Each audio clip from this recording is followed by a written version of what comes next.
தன் முயற்சியில் சற்றும் மனம் தளராத விக்கிரமன் மீண்டும் மரத்திலேறி அதில் தேங்கிய உடலை கீழே வீழ்த்தினான்.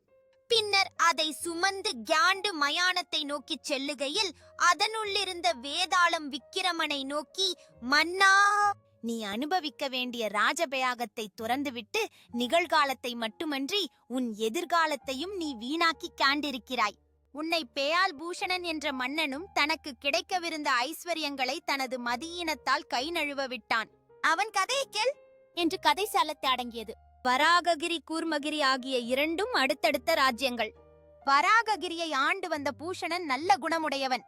ஆனால் கூர்மகிரி மன்னன் மனிதரனையா அதற்கு நேர்மாறானவன். நிர்வாகத்தை மந்திரியிடம் ஒப்படைத்துவிட்டு ராஜபயாகத்தை அனுபவிப்பதிலேயே காலத்தை கழித்தான். அதனால் அவனுடைய படைபலம் குன்றியது. ஆனால் வராககிரி மன்னன் பூஷணனும் கூர்மகிரியின் மனிதரனும் நண்பர்களாக திகழ்ந்தனர். கூர்மகிரி ராஜ்யத்துக்கு உட்பட்ட கடற்கரையில் அமைந்திருந்த ரத்னகிரியில் சாமந்தன் என்ற இளம் வாலிபன் வசித்து வந்தான். அவனுடைய தந்தையான மணிகண்டன் மிகப்ப